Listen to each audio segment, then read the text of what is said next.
Welcome to Your Financial Journey, where we discuss everything financial, leading you to your future destination. Good evening, and welcome to our next COVID-19 update. Glad you could join us today and be sharing some information with you, help you to kind of make sense of what's going on. In some ways, it was kind of a light week. There was some interesting things that happened, but there was some other things that probably will impact more later on. So we take some time tonight to talk about those and how those are going to impact you. And then there's a couple of questions that have come in, actually from multiple people regarding debt and how that will impact us going down the road. So hopefully we'll be able to share some information for your benefit as well. Go ahead and get started. I'm going through the disclosures again, that everything we talk about is really subject to change. Not every item we'll cover tonight will work well for every person, but we're going to try to cover a broad range of topics that will meet people's needs as we go forward in our discussion. If you have questions, the chat is turned on, so you'll be able to leave your questions on the chat. No one can see your questions except me.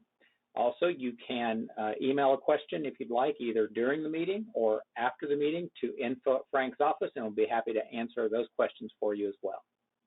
Things we're going to cover tonight, again, COVID-19's potential impacts, the 4 phases to get back to normal, industry sector rotation and what we're seeing there, fundamental and technical considerations.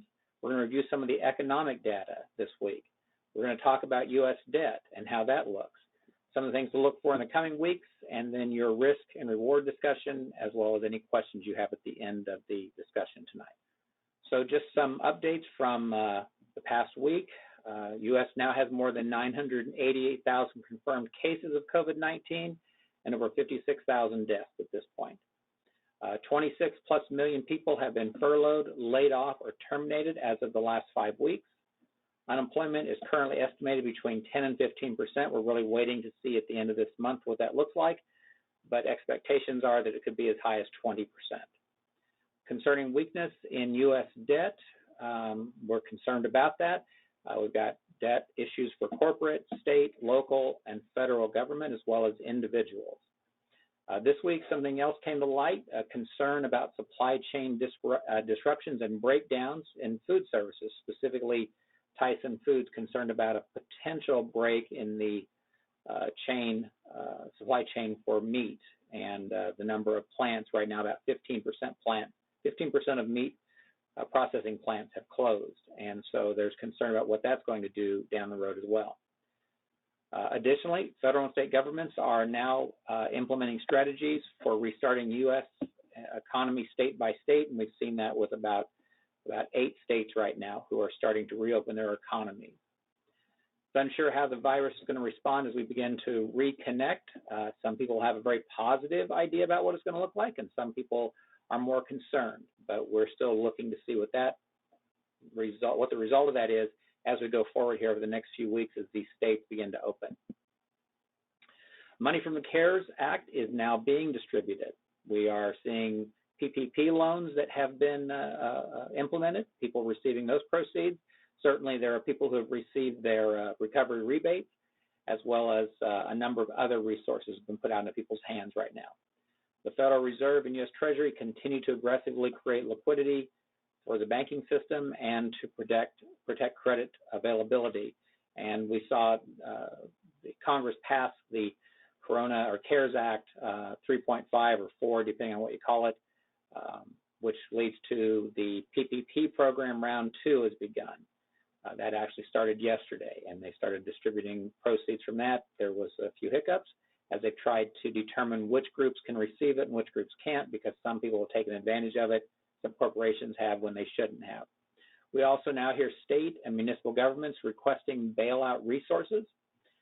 Some of that is needed. Some of that may be for trying to fix problems created by those states in the past. The U.S. will likely go into recession in the second quarter, and I almost wrote on there the third quarter, but we'll talk more about that in a moment. And then, as always, whatever we think today quickly becomes outdated because new information just keeps coming out. The hits keep coming. As we've talked in the past, the 4 phases to get back to normal, we are still in phase 1. I think until we really see what happens with some of these states over the next 2 or 3 weeks, we're going to be stuck in phase 1. And then, quite honestly, the early adopters will be the first ones to run out into phase 2. They'll feel safe to resume normal life, but I think there'll be a lot of people who will say, I want to wait and see what's going to happen. And so until we get past a good way into phase 2, we see many more people coming out, I think we'll have to recognize that business can't get back to full speed. We hear about some of the states saying that they're going to allow people to come back and do, restaurants can be 25% full. And if everything looks like it's working well, maybe then we can go to 50% full. Obviously, until we see how that works and we see that start to be implemented, we can't really move into phase 3. But as we do see that happening, phase 3 becomes next. And as we work through that process, we get confidence that people aren't getting sick, that the virus isn't reasserting itself into the population in a serious way, then we'll begin to move on into phase 4. Each of these steps is going to take a while. There's various pieces we're going to take a look at, even tonight in our discussion. As I shared with you last week, we talked about market rotation, which is taking a look at the major industries and what's happening. And I considered actually keeping the old one from last week to show, but what I will tell you is that every one of these has gotten worse. Every single one of these areas, while we still have 5 that are in positive territory, every one of them reduced from the previous week, meaning the negatives got worse in energy, for instance, and the positives, like in technology, actually slowed down. I think probably there's various pieces to this that we'll be watching, but we are seeing a slowdown even in these areas. So we'll continue to watch that. Having said that, though, you won't be able to tell that by the market. The market has actually continued to go positive. We'll talk about that in a moment as well. Last week, I really didn't get as much time to spend on this chart. I just wanted to spend a little bit of energy on this chart just to kind of give you some thoughts about what this means to our discussion. So I put the check boxes, and actually I went ahead and colored the various industries as seen here. We colored the various industries so you could see how these areas are working. But one of the things to understand in this chart, the reason these are aligned across the top like this is because they correspond to down below in the area. And what we see here on the blue, which corresponds up here, is early recession. In the orange, what we see here is the market titling of bear market, bull market, peak and trough, if you will. So you'll notice that surprisingly, the recession is ahead of the markets right now. The reality is that if I go back to March 23rd, when we had the trough or the bottom that we saw on March 23rd, the market was still back here. I'm sorry, the economy was still back here because it didn't recognize where we were, and so the market ran ahead of it. And today I'd place the market right about in here, a little bit behind what the recession shows. Because really, as you'll see again from some of the charts tonight, we're not really supporting the recession. It's not like we actually can see the information to say, oh yeah, we're definitely in recession. It's not shown itself yet. It's going to, but it's not. And so right now we get through this little area of time where the market jumped ahead and now it's pulled back a bit and it's trying to assess where we are. Hopefully over the coming 2 quarters, we'll see this line move over to this side over here as we move into full recession and then move back out.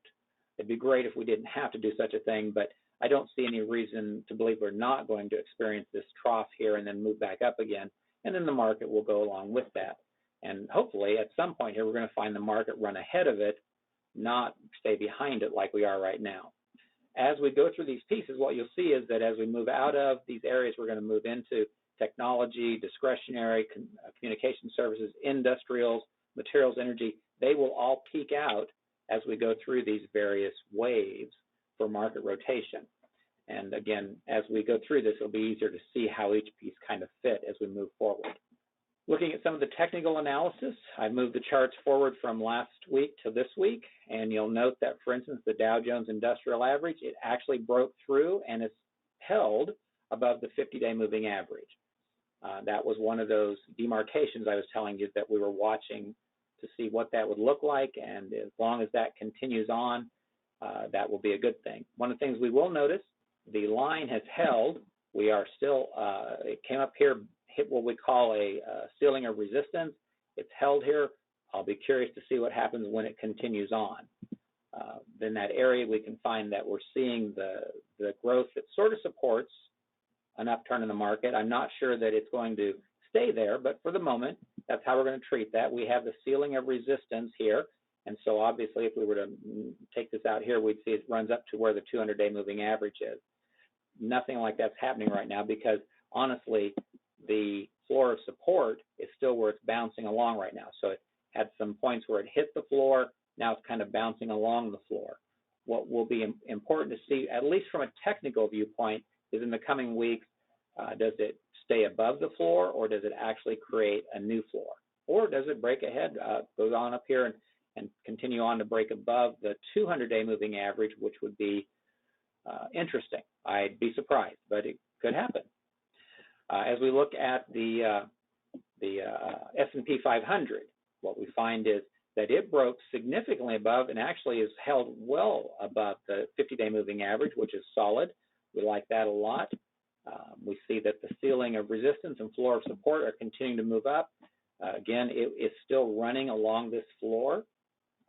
Again, this is nothing more than just information to kind of give us indications on how the market is reading data.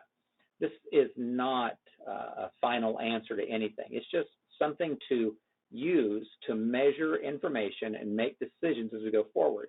Because again, technical analysis tells us where we are today. Fundamental analysis tells us what's really going on and then help put the two together to decide, are we ready to get back in or do we stay out for a while? How does this fit?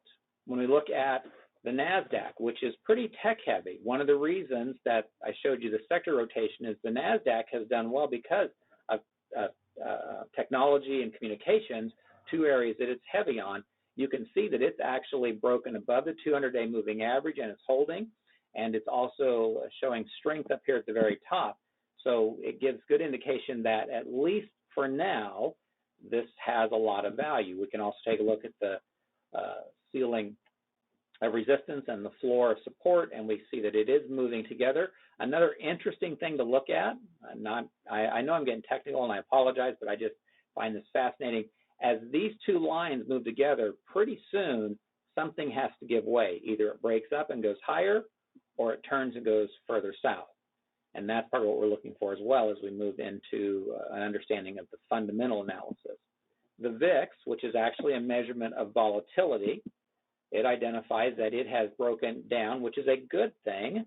The more comfortable the market is, the more stable the market is, the more we want to see it down here. This is where it was running this whole time that the market was going up. Well, now it ramped up here back in March 23rd. There's that peak again, and now it's heading back down. Again, right now, the volatility index says we're probably okay. I don't think that's probably true long term, but for the moment, it's reading that way. Be curious what happens when it runs down here into the 200-day moving average, because again, we're seeing it begin to come together closer. So I'd like to thank Pete Zahn. He actually shared this information. This came from a public event that he had attended, and KPMG actually put some of this information together. We were in the process of doing some things from several of our partners, as well as the Federal Reserve from St. Louis, and several other economic resources we draw from. But I thought some of these charts that he suggested or shared were probably a better option. And so I want to give both him and KPMG some kudos for sharing some of this information on a public basis so that we could share this with you. The reason I put this report here, or this chart here, is one, it's incredibly complex. And because of that, I wanted you to try to have an understanding of what it is we're trying to sort through. Oh. So, for instance, if we imagine households, yours and my households, government, state, federal, local, businesses, trying to work through the process, what we find is that we'll start here at households, and households have resources coming in that they may put into the investment sector, into the financial sector. But if there's not much liquidity here, they don't know what to do with it, so they don't put the money in. But if they do, they can move it over here to investment, which can then go back into businesses. And as businesses then produce wages and salaries back to families, it helps keep the system running. with households having tax payments versus transfer increases from the government, and same thing true with businesses. What we find is that part of the complexity of the system is that we don't have enough resources from businesses coming into households, so the government is supplementing out with these transfers at this point in time. But that's not really the whole thing we're looking for, because as we look at discretionary and non-discretionary spending back into businesses, that also will be tight if there's not enough money for households to do that. And then we look at trading partners, both nationally and internationally and domestically, and we see that they have inabilities or challenges as well. And then I mentioned before about worldwide supply chain disruption, etc. All of these pieces, every place you see an X is a future potential problem that we're going to be looking at here over the next 6 to 24 months. Any one of those falling apart is why this is so difficult. If there were only 1 or 2 X's on this chart, then it probably wouldn't seem nearly as uncomfortable. But because there are so many X's on this chart, so many areas of potential negative shock or withdrawal or disruption, that's part of what makes this so hard to figure out as we go forward over certainly the next 2 quarters, and maybe even 3 or 4 of them. On this particular chart, we were going to pull a PMI, quite honestly, from just the U.S., but again, this is another one of those charts that came with material that KPMG shared.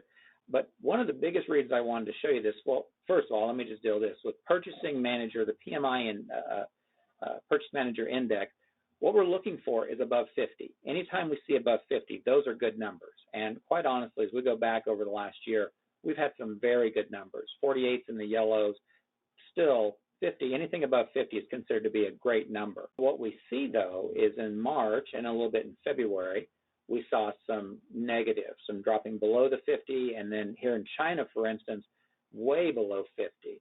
But what I really wanted to see on this chart was that China, 1 month later, is starting to move up significantly. That means that they are manufacturing. And while there are various things that I may not trust some information from, this is one that I do trust.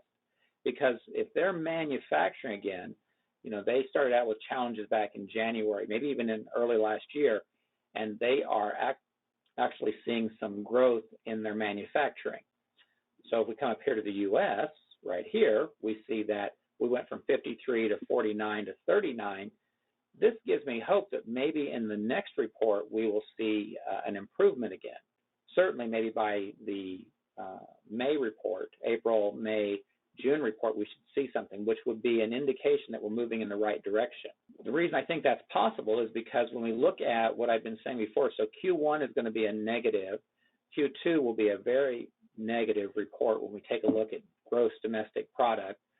Q3 probably will be negative, but Q4 could be positive, and then we could see the first quarter of next year.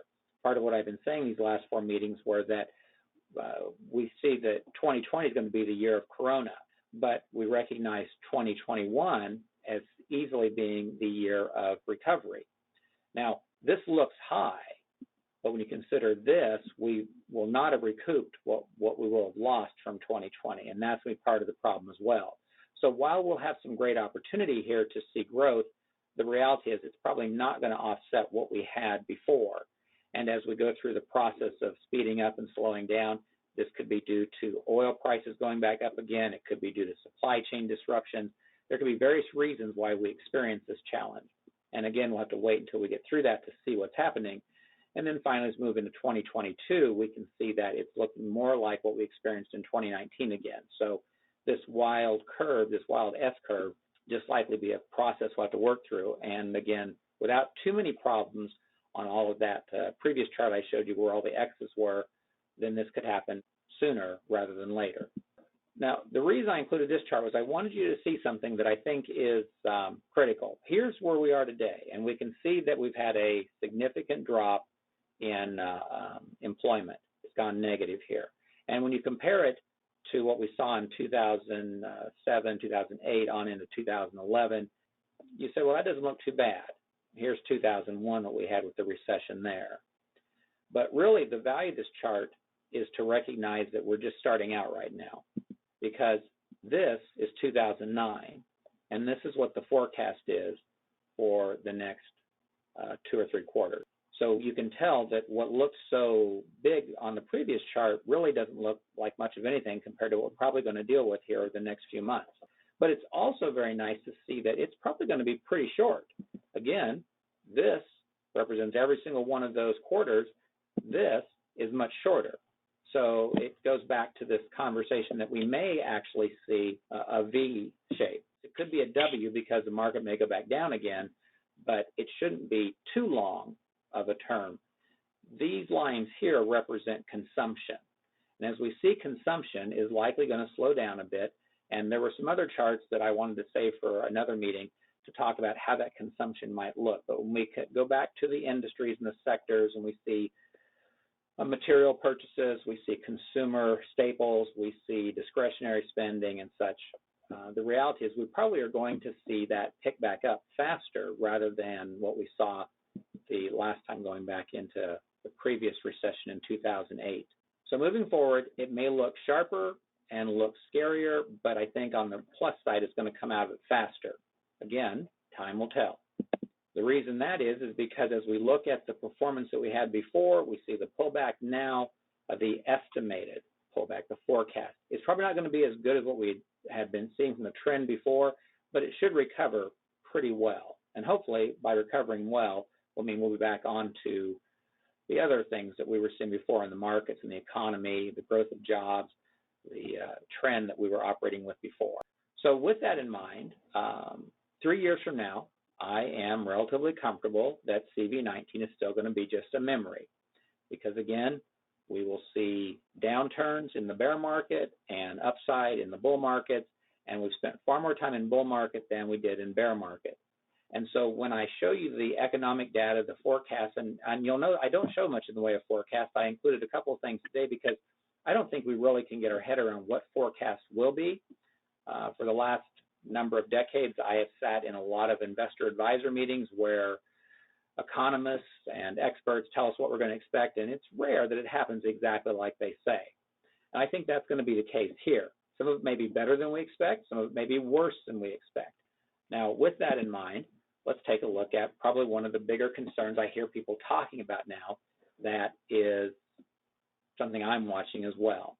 I don't know if you've ever been to the website for the usdebtclock.org. This number over here is constantly flipping. It's like just like a little digital clock. It keeps flipping. Our current U.S. national debt is at $24 trillion, almost $25 trillion, which that's a sizable number. That's a number that causes a lot of concern, and rightly so, it should. And I think that's why some of you have asked me the question recently, what does that mean for us as a country? Are we going to be okay? Is that going to be problematic? I believe the answer is it is going to be okay. Does it have a long-term problem? I think it does have a long-term problem. But the long-term versus the short-term are two different issues. And so I'm going to try to address both of them, at least on a basic discussion, a foundational discussion for tonight. Now, I've been doing what I do for almost 35 years now. Somewhere in the late 90s, probably about the late 90s, we had clients who wanted to do something with margin in their brokerage accounts. And margin in a brokerage account simply means that if you had, and we'll make the numbers easy and big, if you had $1 million of securities and stocks and bonds in a brokerage account, and you wanted to open a margin account, you could typically borrow against about 50% of that, or $500,000. And in a market that's going up, that would mean instead of having $1 million invested in that market, you'd have $1.5 million. And the belief would be that you could then see that account go up in value 50% faster because you borrowed some money, you used that money to buy more securities, and those securities then went up in value, and then what you would do is sell off those securities and pay off your debt. This chart kind of supports that same kind of a conversation. What it talks about is how debt amplifies, or I would have said the word turbocharges, growth in a good economy. So what happens is you have debt that goes to companies and to households. That means they can buy more stuff. That means that asset prices go up. That means that more people need to be employed, so there's more jobs. You get more investment growth. because you have more expectations of future growth as the economy and the markets expand, and that just creates this positive circle. But there is also the reverse of that, because what amplifies or turbocharges a good economy also does the same in reverse. It amplifies the downturn. It makes the market drop faster. It makes the economy drop faster, because what happens is that shock hits the economy, financial markets, expectations of future growth go down, the investment falls, jobs decline, asset prices fall, and consumption contracts, which just creates this terrible downward cycle. And that debt spiral is really what a lot of people are concerned about as they look at the debt that our nation is in, the debt that counties and state governments are in, the federal government. They look at corporations that are in debt, they look at individuals that are in debt, and they see all of this and recognize that this creates a problem. When inflation causes the price of goods to go up, then what happens is people stop buying. And that in all that process, they had never noticed that when inflation causes assets to increase, the opposite happens, especially when you can borrow money. When you can borrow money to buy more assets, then that money can be borrowed against and then purchase more assets and then keep that cycle going. And it will work until people stop lending money, which is really what the problem is. If you go back to 2004, 5, 6, 7, what you realize is that houses were going up in value and people would go back to the bank and they'd borrow against their equity and then they'd go out and spend more money. And as that continued to work for a period of years, a few years, they were able to borrow more because their assets were going up. And unlike when people would stop buying a refrigerator or a stove or a car, assets continue to increase in value, and it seems like it's a smart thing to keep doing that. But sooner or later, somebody decides to stop loaning money. And that's really where the problem comes from. That's what this cycle on the screen is showing. Because what happens is, at some point, people say that asset's not going up in value any further. I'm not going to loan any more money. Or your creditworthiness isn't high enough. I'm not going to loan you any more money. And so when that happens, then you're left to try to make these increased payments off of an asset that's now going down in value. And that's really where the concern comes. How much debt can we really actually handle? And so we put together some numbers to kind of help explain that. And this is not going to do the complete job, but at least we'll get the conversation moving forward. So, and when you go to the Federal Reserve Bank of St. Louis, you get a lot of reports. Fred has just huge amounts of information, and it's almost overwhelming sometimes. But I thought this would be an easy chart to look at to identify what that debt looks like. Now, you may have already noticed this is 1945. This is World War II. And when we look at debt, borrowed money from the federal government as a percentage of gross domestic product, or GDP, we find that at one point we were up to 120%. And then over time, our debt compared to our spending went down to about 30%. And since about the 1980s, it's continued to move back up again, which we're back here again. And we may approach this number again. The reason I printed this chart out was because I think that sometimes we think that we've never experienced this before, but we have. And we came through it because we woke up and we decided that that didn't make sense to keep going in that direction. I don't know if we're going to decide that this time. I'm hoping so. I'm hoping that once we get past this event, we begin to recognize that operating with a balanced budget does make more sense, and that maybe the way we spend as a nation, we consider making changes. But I can't promise that. Obviously, I can't promise that, and none of you can as well. But it is an issue to, first of all, recognize we have been here before, and we will come through it if we make good decisions. And I'm hoping that the adults in the room will make good decisions as we go forward. I would also point out that if we go back here to the 1990s, we actually were doing a significant increase in debt as compared to what we had experienced in the previous 2 decades, and we came through that as well. Part of the way we came through that was because of inflation. So, for instance, we look at the debt that Ronald Reagan put in place in order to handle the Cold War, try to bring an end to that. And we see how that debt went up significantly. And then we realize that President Clinton paid it off. But he didn't pay it off because he was purposely trying to do such a thing. And maybe so. I mean, we had Newt Gingrich and that Congress in place that was trying to create balanced budget amendments and moving forward in that direction. But quite honestly, the economy was growing so well that we were able to support that. And here's what really kind of happened in here that's surprising. If you've ever had a mortgage that you paid off, let's say you had a 30-year mortgage, or let's say you knew somebody had a 30-year mortgage, and if you ever went to that mortgage burning party, they said to you, oh, we paid off the mortgage, and you said, what was your payment? They tell you some incredibly low number, and you think to yourself, that wasn't a big number at all. And then they will say, yes, so when we got that mortgage, that was a huge number. We weren't sure how we were going to make that payment. You say, well, what changed? How did the payment get so small? It's called inflation. They were paying for 1980s debt with 1995 money that had been inflating for 15 years. So that money was paying off old debt at an inflated value with the new money. We could experience something like that. If we were to take all of our debt, all of the borrowed debt, $25 trillion, and we were to put it on 30-year treasuries at the low interest rate of today, we would know that in 30 years, that debt would be paid off, and it wouldn't matter what the interest rates were.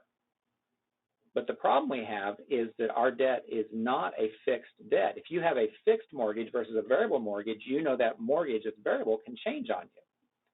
And the reality is not all of our debt is set up for 30 years. Not all of our debt is set up for 30 years at a low interest rate. And so consequently, down the road, we may end up dealing with significantly higher payments towards interest. That will then make it harder to make that payment. Right now, it's reasonable. It's less than 10% of what the total payment is. But if you double or triple or quadruple our interest rates, that payment becomes significantly more problematic. And so the hope is that as we get out of the coronavirus challenge, that politicians, leaders start making some decisions to adjust our spending like they did the last time. And that if they adjust our spending and increase our productivity, that we could come out of this. So in the short term, I don't know how we avoid all the challenges I just showed you a moment ago on those previous charts. I don't know how we avoid those if we don't use the government and its ability to utilize debt efficiently to keep our economy moving. I don't know how you do that in the short term without that.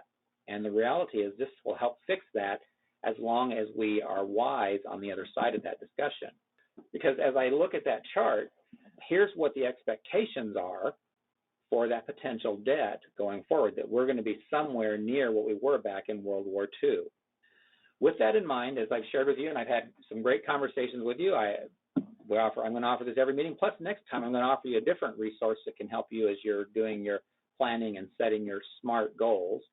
But again, taking time to do your Riskalyze score. I know I've got I think about a half a dozen phone calls coming up this week with people to talk about their Riskalyze score as it relates to their portfolio.